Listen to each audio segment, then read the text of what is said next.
What's up, Internet? I'm Matt Brickman. This is the 734 from WCCO, and we have got another rainy May day ahead of us. You're probably hearing it right now, that rain coming down pretty much throughout the metro in what has been just a super soggy stretch for us. We have now picked up about 4.3 inches of rain just through the first 3 weeks of this month. It's about 2 inches above average, and we'll add to that today. You can see those showers coming down right now in downtown Minneapolis.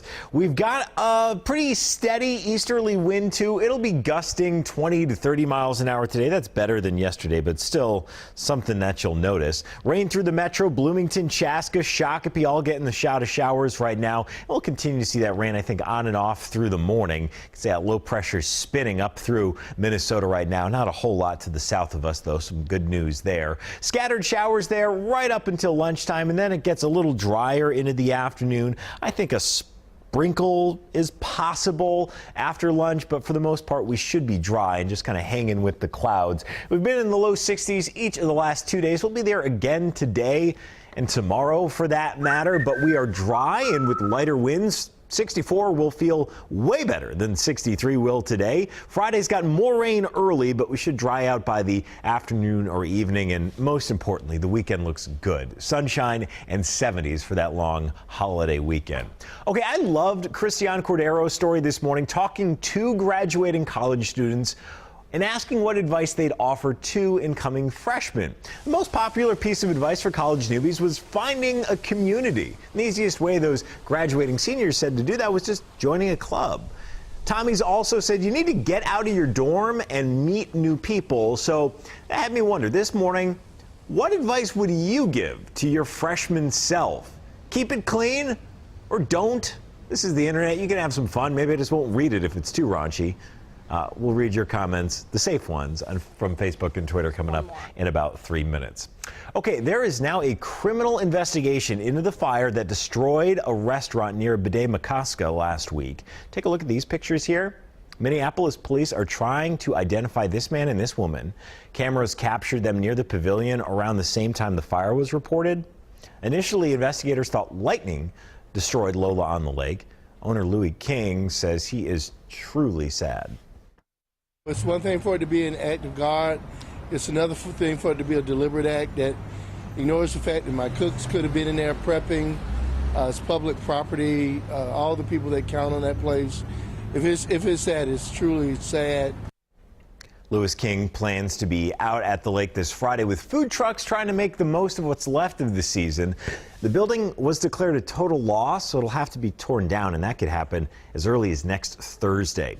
Police are not calling this an arson case, but say it's a criminal investigation. However, if you recognize these two people in the photos, police want you to call the arson investigation tip line. 612-673-3070 is the number. All right, LA is known for their crazy car chases, but this one, even by their standards, is notable. Take a look at this. A woman's driving a stolen RV going all over town. At one point, she hit a tree, ripped off the front of the RV. No windshield here, no passenger door. There's actually two dogs inside. You can see one sticking out the front window.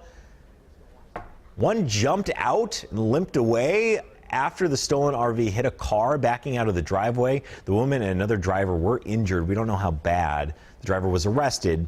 Both dogs are going to be okay. President Trump meets with Nancy Pelosi and Chuck Schumer today. They're expected to discuss $2 trillion in infrastructure. It comes as 25 congressional Democrats are now calling for President Trump to be impeached. That's after Trump's former White House lawyer ignored a House subpoena to testify yesterday. This was surprising news this morning. Minneapolis has been dethroned as the best park system in the nation. No longer. We're not number one. The Trust for Public Land released its annual rankings this morning, and after 6 straight years on top, we are number 3. D.C. took over that number 1 spot. They had a slightly higher percentage of residents that lived within a 10-minute walk of a park. St. Paul held strong, though. They're still in second. Your address, income, and court records all posted on one website for anyone to see. The site's called mylife.com, and it promises to deliver a reputation score based on your background. The information, though, isn't always right, and getting it off the site isn't easy. You have to pay anywhere from $1 for a 1-week trial to $20 a month to actually see it. Our Liz Collin had computer security expert Mike Olson look at the site. He doesn't think it's worth losing any sleep over the available information. A legitimate employer is not going to use that website to do a legitimate background investigation. MyLife.com did not respond to our request for comment. It may take several steps to get your personal information taken down. You can see Liz's full story at WCCO.com. I checked mine. It says I'm a religious leader. So yeah, not all true.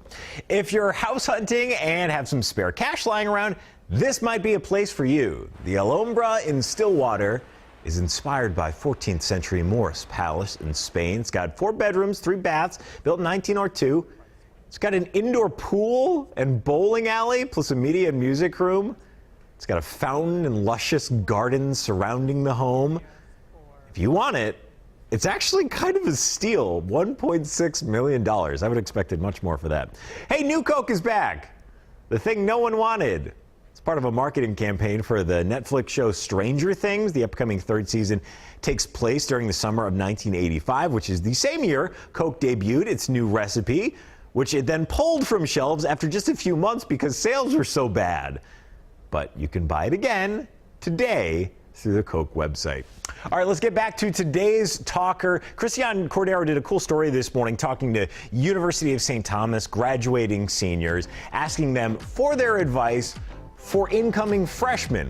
What do they know now that they didn't know 4 years ago that they wish they did? So I wanted to know, what advice would you offer to your freshman self? Our digital guy Cole is here to let us share in some of that wisdom, Cole. Yeah, what are people saying? Yeah, we have Kayla saying, take your time with the degree choice, have fun, make friends, but grades come first. Yeah. We have Melinda saying, the best advice I got was to go to a 2-year tech or community college and then transfer to a 4-year.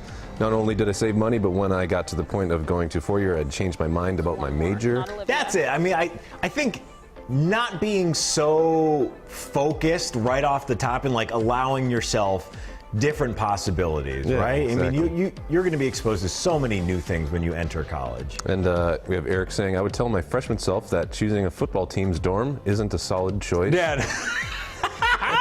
Oh, I want to hear the stories. I want to know what you regret about that. Yeah, we need more context. Chris on Twitter says, read the syllabus often.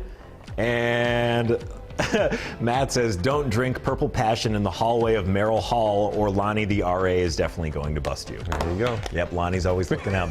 All right, that is it. This is the 734 from WCCO, and most of the Twin Cities are on the go. If you haven't already made us your home for mobile news, go ahead and do that. We'll be back here tomorrow at 734. Until then, be nice to each other on the internet.